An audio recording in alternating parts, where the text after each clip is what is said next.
sabia que a cannabis pode salvar vidas? Você sabia que a cannabis pode salvar o planeta? Vem aí o Raiz Informativa, o podcast onde eu, Lid Saone, advogada e ativista, e eu, doutora Cíntia Valadão, especializada em psiquiatria e medicina do canabinoide, levaremos informação de qualidade e sem tabu sobre a planta. Se inscreve no nosso canal para acompanhar o nosso conteúdo. Olá, pessoal! Esse é o nosso primeiro podcast. Gostaria de começar agradecendo o espaço do nosso patrocinador Paranauê Filmes. E nesse primeiro episódio, a ideia seria eu e a doutora Cíntia nos apresentarmos para vocês, conhecerem um pouco melhor a gente, para depois a gente trazer outros convidados e ter debates incríveis por aqui. E para isso eu vou começar fazendo a nossa primeira pergunta para a nossa primeira convidada e host desse podcast, doutora Cíntia Valadão. A pergunta que eu vou fazer é: como começou a sua história com a cannabis? Então, Lidson, minha história com a cannabis começou há aproximadamente 3 anos. Eu trabalhava no Hospital Infantil de Vila Velha, no Imaba, trabalhava na área da psiquiatria e nós tínhamos muitos pacientes graves, assim, no sentido de que usavam várias medicações, era uma polifarmácia, né? E eles não melhoravam. E aí internava, ficava 2 semanas em casa, voltava, internava de novo, e aquelas, né, internações recorrentes, e muda a medicação daqui, muda a medicação de lá, e acrescenta ali.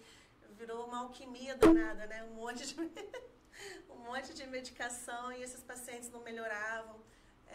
Uma delas convulsionava 20 vezes por dia, já estava tomando 5 tipos de anticonvulsivantes e ela não melhorava 100%. Né? Um outro autista que tinha um comportamento absurdo, um distúrbio comportamental assim, muito grande e com uma autoagressão, sabe, muito forte, uma presença de uma autoagressão muito forte, ele se machucava, você virava o olho, o menino caía da maca, sabe, ele se jogava mesmo, ele queria se machucar, era uma coisa assim, muito absurda. E aí eu comecei a pensar, né, na época eu já ouvi uns burburinhos assim, cannabis, né, eu trabalhei num CAPS antes de ir pro Imaba, que já se falava de cannabis lá. Aí eu comecei a conversar com as pessoas, gente, vamos tentar cannabis, mas até aí ninguém tinha ainda conhecimento, não sabia como utilizar, eu também não tinha conhecimento nenhum, mas resolvi trazer alguns pacientes para o meu consultório. Desses pacientes eu conversei, falando, são meus pacientes teste. Eu fiquei, olha, eu nunca prescrevi cannabis, vocês vão ser meus pacientes teste. Né? Eu explicava direitinho para a família, mas eu gostaria muito de tentar. E eles melhoraram, todos melhoraram, todos. Aí eu, aí que veio, né, o estalo, o negócio funciona e o negócio é bom, a planta é boa. Então eu resolvi fazer uma pós-graduação de medicina do canabinoide. Então você não era usuária? Nunca a sua fui. História com a planta começou através da medicina mesmo? Da medicina mesmo. Nunca fui usuária de maconha, pelo contrário, eu passava longe do cheiro que eu sentia náusea, sabe? Hoje não, hoje eu adoro o cheirinho. Hoje até faço aromaterapia, passo óleozinho assim, que delícia. Não, mas antes eu não conseguia, nunca fui usuária, nunca. Mas hoje eu também faço uso do óleo, porque depois de ter prescrito para várias pessoas e visto o resultado, eu sou uma paciente bipolar tipo 2, TDAH, com predominância de déficit de atenção, tomo os meus remedinhos controlados e também faço uso da cannabis, que é o que me dá a plenitude, né? Eu fico tranquila, calma, não perco meu réu primário, né? Não esfrego a cara de ninguém no asfalto. Muito bom, importante. Então, meu primeiro contato com a cannabis realmente foi nessa parte da prática clínica mesmo, a medicinal. E eu fiquei apaixonada, aí eu fui a congressos, e aí eu estudo bastante, né? Toda semana eu estou estudando alguma coisa, eu tiro minhas segundas-feiras para estudar. Então, estou sempre aprendendo algo novo, porque é uma área que está em grande mudança e expansão, né? Então, a gente ficou muitos anos sem estudar cannabis por fato dela ser proibida e agora a gente tem muita informação vindo à tona, né? Exatamente.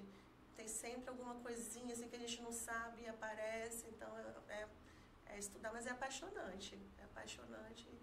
Eu estou muito feliz. Maravilha. Mas me conta você, Litza, como que começou a sua história com a cannabis? Bom, a minha história com a cannabis é um pouco diferente da história da doutora Cíntia. Eu sempre fui usuária da planta, inclusive uma usuária precoce, né? Hoje, como a gente estuda, a gente sabe que o ideal seria iniciar o consumo a partir dos 25 anos, que é quando o cérebro já está formado, né? Mas aí também já passou toda aquela época que a gente é um pouco mais impulsivo, imaturo. Então eu tenho quase certeza que quase todos os usuários iniciam o consumo antes dos 25, né? E esse também foi o meu caso. Mas o meu consumo mudou muito ao longo do tempo. Então hoje eu sou uma paciente de cannabis para transtorno de ansiedade e TDAH, mas no início o meu consumo era um consumo que as pessoas chamam de recreativo. Mas na verdade eu gosto da palavra uso adulto, porque eu acho que o recreativo traz uma ideia um pouco distorcida do que é o consumo de uma planta, né? O uso adulto, ele é um pouco mais abrangente, assim como a gente faz uso adulto de outras substâncias, como álcool, etc. Então, o meu consumo com a planta, ele modificou ao longo do tempo. Eu comecei provando o que alguém me ofereceu e tal, não sei o quê, mas na primeira vez que eu provei eu não senti nada. E aí, outras vezes que eu provei, a pessoa falava, vai com calma, isso daí é haxixe. Aí eu não entendi muito bem, mas eu fui provando. E aí, na verdade, quando eu comecei a, de fato, fazer um uso mais frequente, foi durante a pandemia. A pandemia, eu acho que trouxe um impacto na saúde mental para várias pessoas, eu fui uma dessas pessoas, e eu passei a fazer um uso mais regular, digamos assim. Eu passei a fazer um uso diariamente ou quase diariamente. Eu percebi, eu sempre tive muitas crises de ansiedade, né? As minhas crises de ansiedade, elas são crises de choro. E eu percebi que quando eu usava a maconha, né, a cannabis, ela simplesmente me fazia parar de chorar. Porque o choro, para mim, no meu caso, ele não está atrelado necessariamente a um sentimento de tristeza. É uma reação fisiológica que o meu corpo, quando eu entro em crise, acontece. E eu não consigo parar de chorar, como se eu abrisse uma torneira que não fecha. E aí eu sentia que a cannabis me devolvia a sensação de poder sobre essa questão do meu corpo. Eu conseguia parar de chorar, porque quando você está chorando, como você vai sair na rua chorando desesperadamente, né? Não dá. E aí era uma forma que eu conseguia retomar o controle sobre o meu emocional. Foi a partir daí que eu comecei a perceber que tinha alguma coisa além do uso que eu fazia, que eu considerava um uso recreativo, né? O uso adulto. E aí eu estava fazendo um tratamento, nessa época eu estava muito ansiosa, com muita ansiedade, então eu estava tomando 7 remédios. Eu cheguei a fazer o uso de vários remédios alopáticos, e aí eu cheguei numa conclusão em que, lendo a bula, né, e tal, super não recomendado pelos especialistas, né, porque a gente vai criando coisa na cabeça. Mas aí eu descobri que o remédio de ansiedade atacava o estômago, e o remédio de estômago atacava a ansiedade. E aí eu fiquei pensando, legal, e agora? É bem assim. E aí eu descobri na internet que estava tendo uns mutirões de consulta, eu escutei o termo cannabis medicinal pela primeira vez, acho que em 2020. E aí eu fiz uma consulta num mutirão, que eu estava também começando, eu tinha acabado de formar na faculdade, então ainda estava começando a minha jornada, né? Não tinha condições de pagar 500, 600 reais numa consulta de um psiquiatra. Uma pessoa muito querida me ajudou a fazer essa consulta com o psiquiatra, eu estava tomando o escitalopram, e aí foi quando eu percebi que estava me deixando um pouco apática, e aí eu resolvi fazer a transição com a cannabis medicinal. A médica me pediu para manipular o alopático em gotas e me recomendou também, me prescreveu o CBD, né, em gotas. E aí ela foi me ajudando a fazer essa titulação. Até que eu consegui remover completamente, fazer o desmame, né, dos medicamentos. Os medicamentos controlados você não pode retirar tudo de uma vez, você tem que fazer o desmame aos poucos. Sim.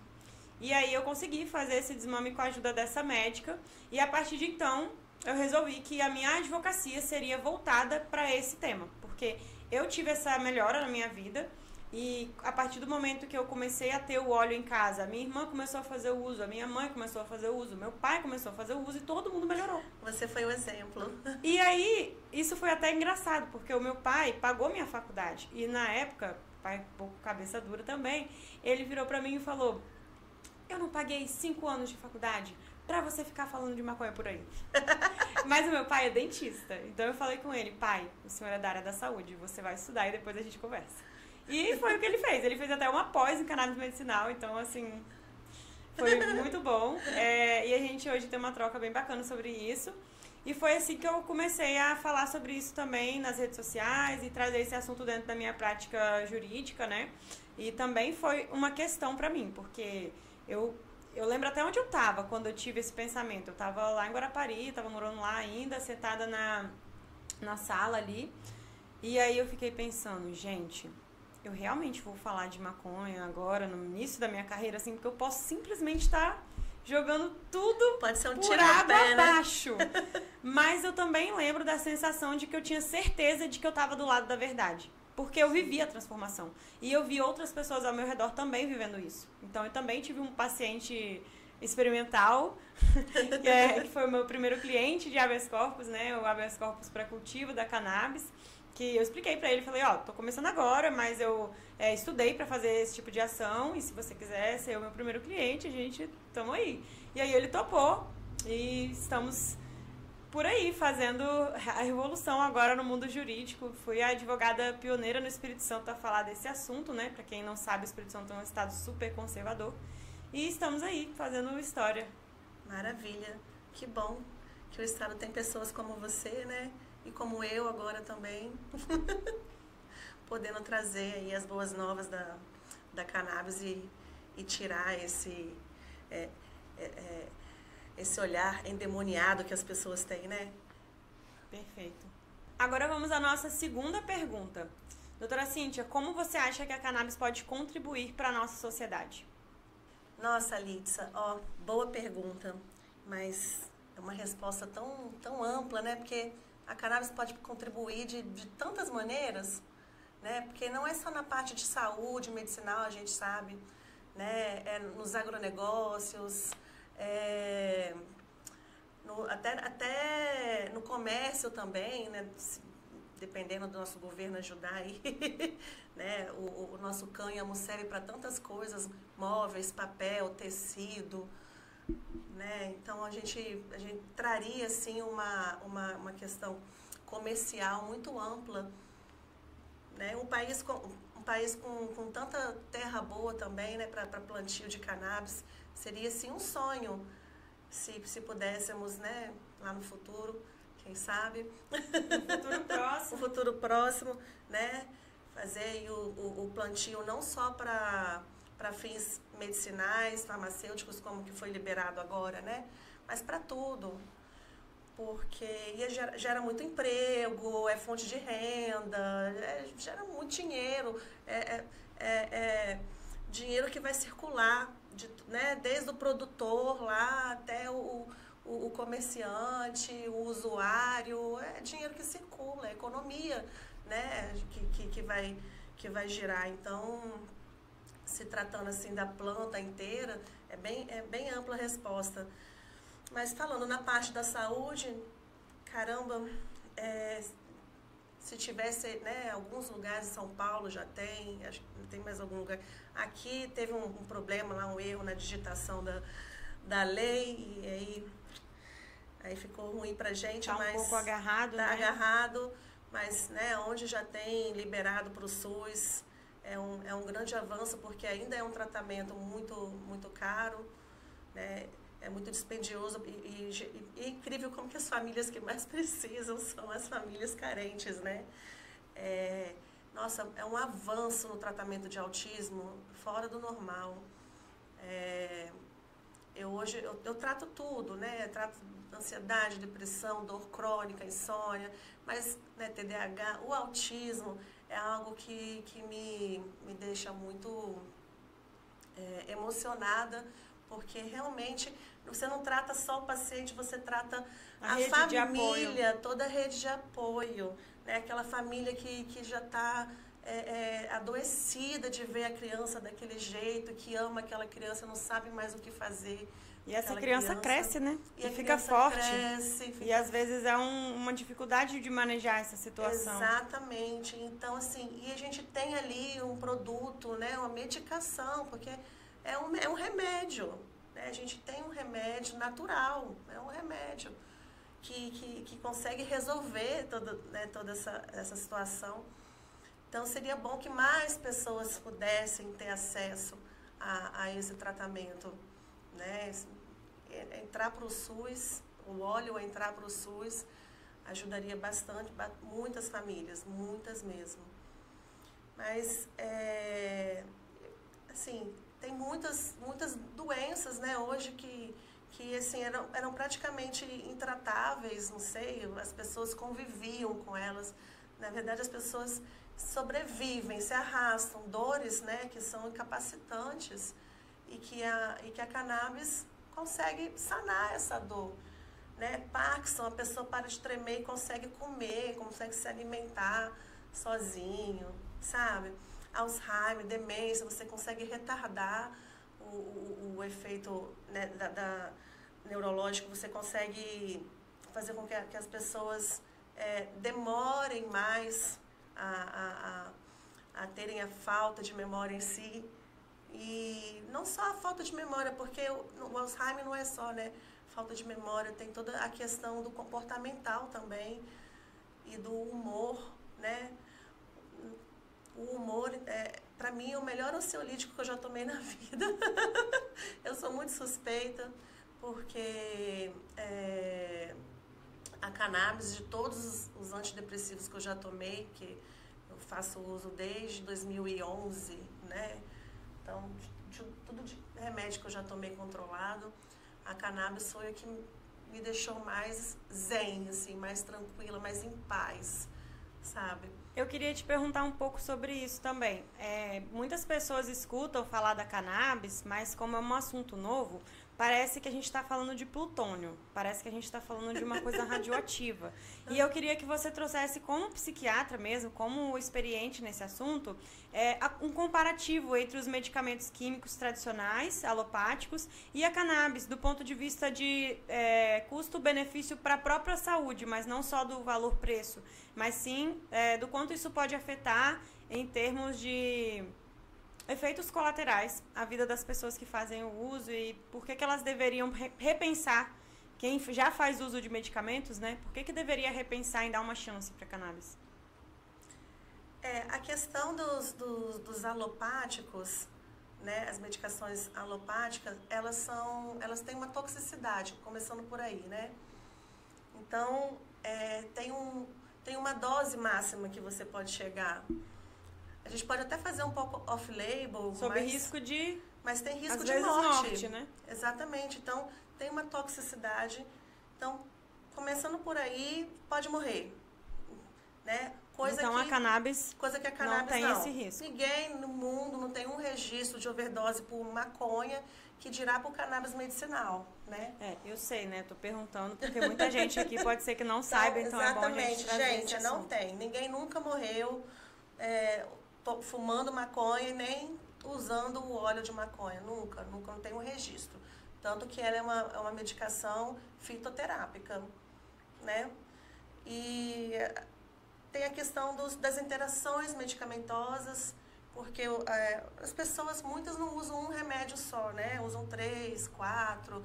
As medicações, elas interagem entre si. A maconha não interage? Não, interage também. Ela também é um remédio. Mas menos, entendeu? Com menos agressividade, sabe? Que as outras medicações alopáticas interagem entre si. E os efeitos colaterais. Né? Muitos alopáticos, por exemplo, a gente tem medicações controladas na psiquiatria que a gente tem que estar sempre vendo a função hepática, por exemplo, entendeu? Porque pode alterar, pode dar problema pro fígado. Não sabia. Então, tem medicações que a gente tem que ficar coletando hemograma todo mês, né? Então, tem medicações que você tem que ficar fazendo um acompanhamento mesmo, né? Dos exames de rotina. Então, a cannabis, ela não representa esse perigo, sabe? Ela não traz esse perigo de você lesar aí um órgão vital, sabe? Então, é isso que é bacana também, numa medicação que é natural, né? Muito massa. E isso me lembrou uma coisa também. Quando a gente... Eu vou trazer o meu ponto de vista, né, de como eu acho que a cannabis pode ajudar a sociedade. Como a doutora Cíntia falou, esse assunto é muito vasto, né? A gente poderia falar aqui de sustentabilidade, de cânhamo, de fibra. Eu ouvi uma frase uma vez também que eu acho muito legal, que é: tudo que é petrolável é canabinável. Então, tudo que é feito de petróleo, plástico, biocombustível, tudo que é feito de petróleo pode ser feito de cânhamo. E eu acho que as pessoas, muitas delas, não sabem disso. E até uma informação que eu trouxe hoje também, que nem a Cíntia sabia, era que o Brasil já produziu cânhamo. Quando, na era da coroa portuguesa, existia a Real Feitoria do Linho Cânhamo. Então, isso já foi uma realidade no Brasil. A gente não está descobrindo a pólvora, muito pelo contrário, né? A gente está redescobrindo as caravelas. Porque quando o Brasil foi invadido, ele foi invadido pelos portugueses com as caravelas que eram feitas de cânhamo. Então, é importante a gente saber, né? Também tem algumas informações que apontam que os primeiros dólares foram impressos em papel de cânhamo, que as primeiras bíblias foram impressas em papel de cânhamo. Então, essa substância ou essa planta, ela permeia a nossa sociedade há muitos séculos, há muitos anos, né? E a gente fala isso hoje com pouca naturalidade, como se não fizesse parte da nossa história. Mas faz. A questão é que isso nos foi escondido por muito tempo, e aí agora a gente precisa retomar, né, essas informações. E do ponto de vista jurídico, a cannabis ela pode ajudar de muitas formas, principalmente porque quando a gente fala da lei de drogas, a gente sempre tem que pensar que a lei penal ela existe para proteger um bem jurídico. E qual é o bem jurídico protegido pela lei de drogas? É a saúde pública. Então, vira uma dicotomia, porque a gente tem uma lei para proteger a saúde pública que proíbe uma substância que auxilia a saúde individual e, portanto, a saúde coletiva, que é o que a gente entende por saúde pública. Então, do ponto de vista jurídico, é muito... Chega a ser até... Eu não consigo encontrar uma palavra melhor, mas chega a ser até esquizofrênico o debate. Então, é algo que a gente vive uma realidade que ela está longe dos fatos, ela está longe da verdade, ela está longe da ciência, né? A realidade jurídica. Então, isso faz com que, ao mesmo tempo que a gente tem esse medicamento sendo vendido nas farmácias, sendo vendido em associações, hoje em dia já tem associações dispensando flores, né? E, ao mesmo tempo, a gente tem milhares de pessoas encarceradas, presas, tendo suas vidas destruídas por conta da mesma planta. Isso é um absurdo, porque a gente sabe que essa guerra não é contra as drogas, é contra pessoas específicas que moram em locais específicos, que têm uma cor específica e que isso vem de um passado que vem muito enraizado na questão do racismo no nosso país, e eu não podia deixar de falar disso no nosso primeiro episódio, porque eu acho que faz parte da conscientização que a gente vai trazer aqui para o nosso podcast. Então, os benefícios sociais, além da saúde pública, além da sustentabilidade, além da educação, além da geração de riqueza, além de tudo que a gente já falou, principalmente poderia ser fazer com que as pessoas que hoje estão encarceradas por conta dessa substância trabalhassem de forma legal nesse mercado, pudessem gerar valor, gerar renda. E quando a gente fala de cárcere, a gente não está falando de uma só pessoa que está encarcerada, né? Porque quando a gente estuda o direito, tem lá uma informação que diz que a pena nunca passará da pessoa do condenado, o que é a maior mentira. Porque uma pessoa presa sofre a mãe, sofre o pai, sofre a filha, sofre o filho, sofre o irmão. Então, uma pessoa presa são 5 pessoas sofrendo, mais ou menos. Exatamente. Então, a gente não está falando de uma coisa que tem pouco impacto, né? A gente está falando de um assunto que tem muito impacto, é muito relevante e é extremamente importante que a gente traga essas informações para o público. E pegando o gancho aqui também, olha que interessante, né? Hoje, os estudos, né, mais recentes já mostram que a cannabis ela está sendo usada, inclusive eu tenho pacientes, eu tenho uns 3 pacientes, está sendo usada para redução de danos, né? Alcoólatras, usuários de cocaína, até maconheiros mesmo, que fumam muito e querem deixar de fumar maconha. A gente está utilizando da cannabis medicinal, olha que interessante, né? Para conseguir tirar essas pessoas desses vícios. Então não é a porta de entrada, né? Mas pode ser a porta de saída. Exatamente. Porque a gente sabe que a porta de entrada é o álcool, né, galera? Todo mundo começou pelo álcool na mesa da casa que algum parente ofereceu. Exatamente. Vamos parar de hipocrisia, né? Vamos parar de hipocrisia.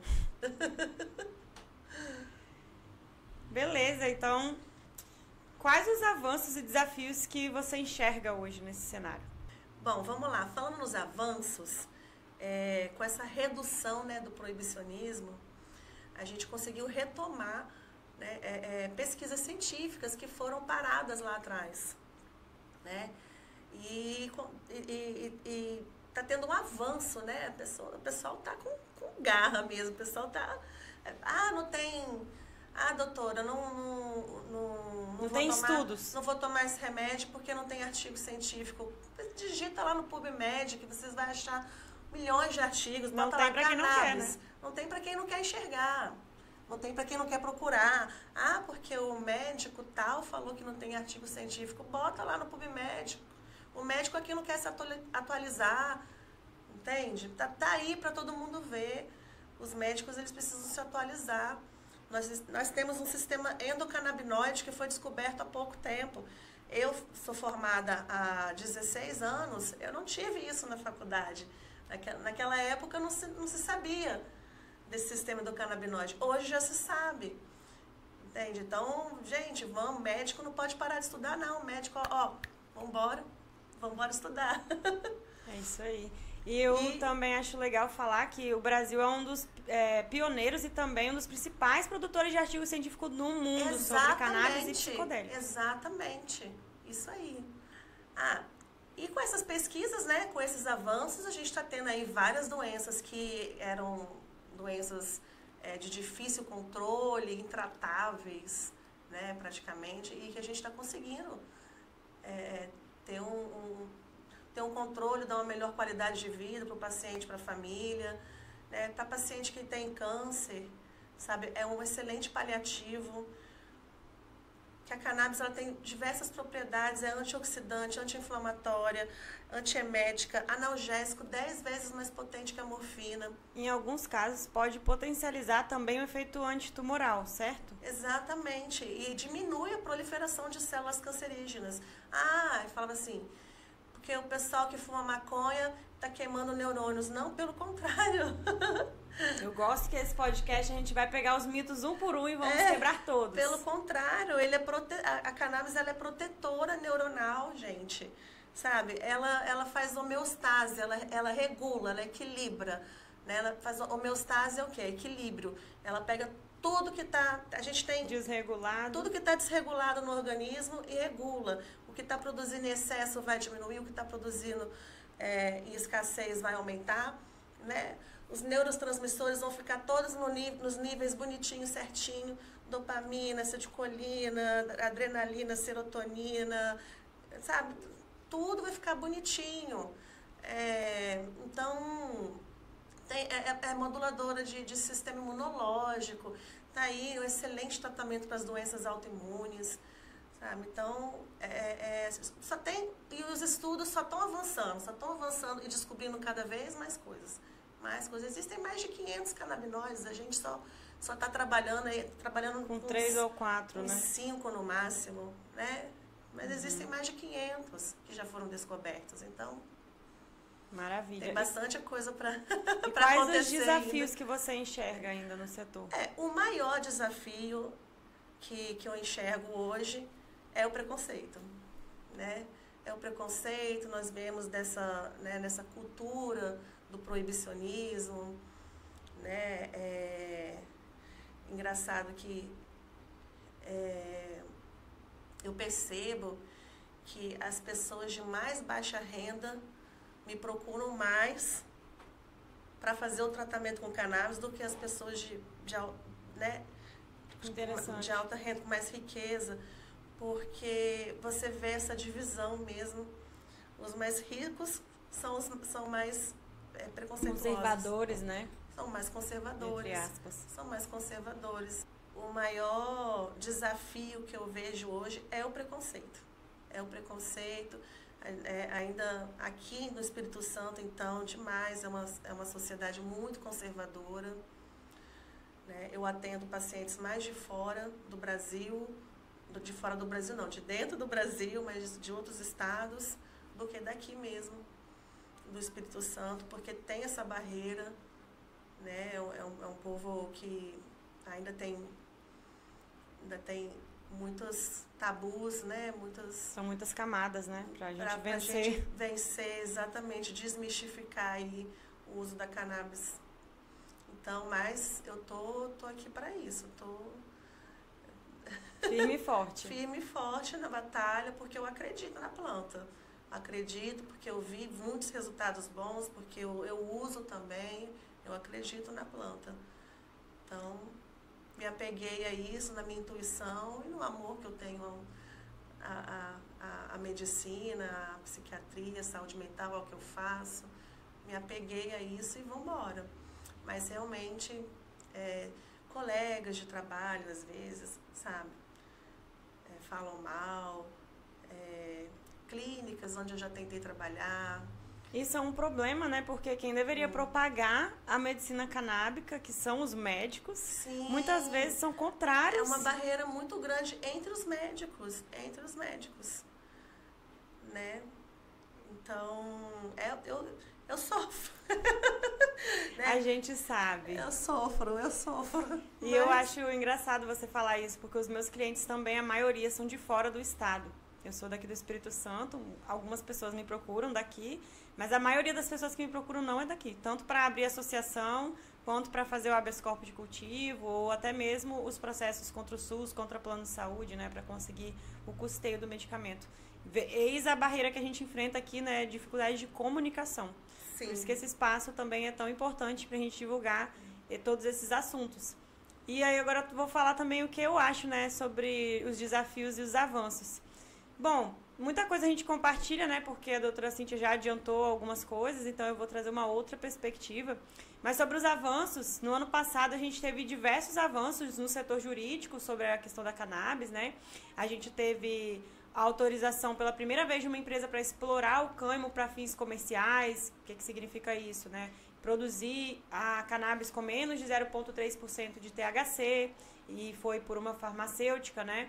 Então, isso já abre algumas portas. Até então, só quem estava podendo fazer o cultivo com autorização judicial eram pacientes pessoa física ou autorizações de associações de pacientes que são ONGs, né?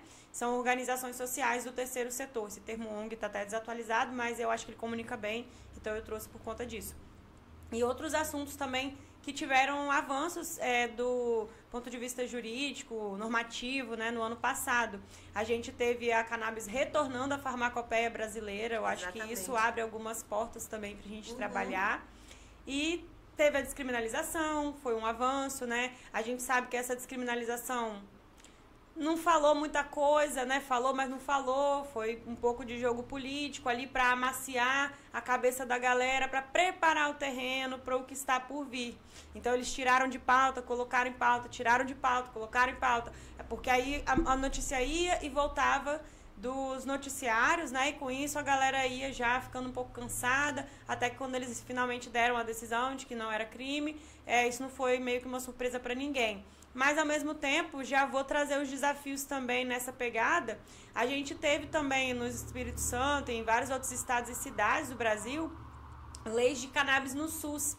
Leis para fornecimento da cannabis no SUS. E, ao mesmo tempo que isso é um avanço, dependendo do lugar ou da forma como isso foi feito, também é um desafio. Por exemplo, aqui no Espírito Santo, a nossa lei tem alguns erros técnicos de escrita, do ponto de vista de não considerar os produtos de cannabis e considerar apenas os medicamentos. Então, do ponto de vista técnico, a gente só tem um medicamento registrado no Brasil inteiro, e esse medicamento está indicado para esclerose múltipla. Isso reduz bastante a quantidade de atendimentos que a gente consegue fazer e benefícios que a gente consegue alcançar com essa legislação. Então, a gente tem uma lei de cannabis no SUS, hoje no Espírito Santo, e nós não temos cannabis no SUS do Espírito Santo. Isso é um problema. E isso é um problema principalmente para quem está entrando na justiça pedindo o fornecimento, porque agora os juízes têm uma lei para dizer que não precisa mais dessa ação judicial, porque tem uma lei que fornece esse direito, mas essa lei não está efetiva, esse direito não está acessível para as pessoas. Só então, dá mais trabalho, né? E só vai dar mais trabalho para explicar para eles que não está funcionando. Então, isso é um desafio também que a gente está enfrentando hoje. Claro que isso tem muito a ver com o preconceito que você trouxe e também com a falta de informação, a desinformação, né, que é pior do que a falta de informação, é a informação equivocada. Então, acho que são dois aspectos, né? A gente tem a falta de informação, que é um dos aspectos, e a gente tem a informação errada, que é propagada de forma, muitas vezes, de propósito, porque existem interesses por trás, né, dessa comunicação. Então, alguns dos desafios são esses e acho que outros desafios também a gente vai encarar em breve, no futuro próximo, que é de que forma vai ser feita essa regulamentação. Se a gente vai jogar as associações e as empresas tudo no mesmo barco, que eu não acho que deve ser feito isso. Se a gente vai regular o autocultivo para as pessoas não precisarem mais entrar na justiça para solicitar um habeas corpus, que é um processo relativamente caro, custoso, né? Não é todo mundo que tem condições de fazer isso, apesar de que a Defensoria Pública também consegue atender esses casos de forma gratuita. Mas eu acho que esse direito tem que estar acessível, a gente não precisa acionar a justiça e abarrotar a justiça com processos por uma coisa que poderia ser feita de uma forma mais fluida, né? Mais fácil. Então, acho que esses são os desafios e os avanços, assim, que eu enxergo. Teve um avanço também que agora foi liberado o uso da cannabis medicinal para pets, né? O uso veterinário. Também teve esse. E outro desafio, lembrei, o outro desafio que eu ia falar era justamente com essa descriminalização do STF, aconteceu uma coisa que a gente está lidando agora, que foi descriminalizado até 6 plantas fêmeas, né? Para quem não sabe, a maconha é uma planta dioica, então o que significa isso? Ela tem macho e tem fêmea. E quem produz as substâncias que a gente tem interesse é a fêmea. Então, foi liberado até 6 plantas fêmeas ou até 40 gramas. Só que acontece que quando você colhe 6 plantas fêmeas, dá muito mais do que 40 gramas. Pois é. Então, você automaticamente sai de um respaldo descriminalizado e entra de novo na criminalização. Só pelo fato de você ter colhido. Então, isso é complicado. E aí, agora o debate que se está fazendo no STF é: isso se encaixa só para flor ou se encaixa também para extração, para o haxixe? Porque aí a gente sabe que a gente pega 40 gramas de flor, tem um volume, 40 gramas de haxixe tem um outro volume muito menor. E aí, para poder fugir um pouco dessa descriminalização / criminalização, a pessoa poderia pegar as 40 gramas que ela tem, quer dizer, o resultado do... A pessoa poderia pegar o que ela colheu, transformar, né, fazer uma redução, uma extração. E quando eu falo transformar, não é nenhum processo químico super laboratorial, é uma coisa simples que você poderia fazer com qualquer outra planta na sua casa e transformar isso num volume menor. Só que agora o STF ele está entendendo que não se aplica para haxixe, só que é porque o STF não entende o que é haxixe. Então, ele está entendendo que o haxixe é um subproduto, uma outra substância, que aquilo não se aplicaria, só que, na verdade, é como se você autorizasse a gente ter a laranja e não ter o suco de laranja. Então, não tem sentido. Você pode ter o tomate e não pode fazer o extrato de tomate. É porque, literalmente falando, esse é o processo. Você extrair o componente que você tem interesse. Então, para a gente também desmistificar um pouco, eu gosto de fazer essas comparações, porque eu acho que na cabeça de quem é leigo, principalmente, isso traz um pouco de perspectiva, né? Uhum. De quanto que isso não tem muito sentido. E eu acho que esse é outro desafio, assim, que a gente vai enfrentar. Então, o último avanço que teve, né, foi agora, no final do ano passado, né, que o STJ liberou o plantio, mas somente para fins farmacêuticos, medicinais. E aí eles ainda estão regulamentando. Né? Dá para sair em maio essa regulamentação. Exatamente, vamos ver se vai sair. Exatamente. Aí a gente tá acompanhando como que vai ser. Então, acredito, assim, que, nossa, com muita fé em Deus, né, se for colocar assim, até maio, vamos botar julho, né, já está tudo regulamentado, pode plantar, aí vai plantar, são 9 meses para a planta crescer e germinar, né, aí até fazer extração, tudo. Então, acredito que para 2025 não vai ter muito avanço, não, mas 2026 talvez reduza bastante os valores, né, o preço dos óleos Porque, por enquanto, a gente tem que importar tudo. A gente importa ou o óleo ou a matéria-prima.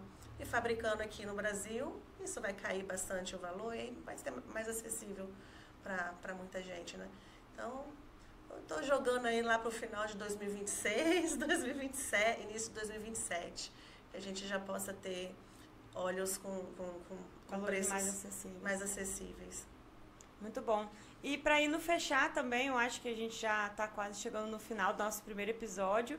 O último desafio que eu consegui pensar, assim, que a gente enfrenta hoje também, é um pouco a falta de informação das forças policiais para lidar com os pacientes de cannabis, principalmente que fazem uso da flor. Como que ele vai separar um usuário do paciente? E muitas vezes os policiais não estão nem sabendo que é possível adquirir a flor de forma legal.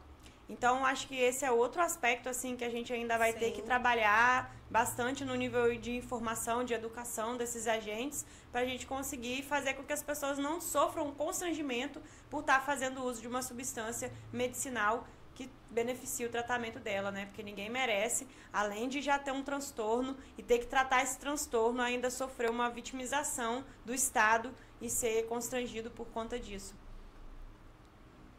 É uma verdade. Então, acho que estamos chegando ao final do nosso primeiro episódio. Estou muito feliz com o que a gente conseguiu fazer aqui hoje. Foi bem fluido, apesar de que no início a gente estava um pouco travada, porque é o nosso primeiro episódio, nossa primeira experiência também com podcast. E vai ser um prazer ter vocês aqui com a gente. A gente pretende trazer pessoas incríveis para estar trocando essa ideia. E eu tenho certeza que vai ser muito engrandecedor para todos nós. Eu também, Lindsay. Eu também tenho certeza que vai ser muito engrandecedor. Nós vamos conseguir trazer muitas informações bacanas para cá, convidados legais, né? E fomentar o ecossistema capixaba, Exatamente. Né? O projeto está bem bacana. Espero vocês aqui no nosso canal, né?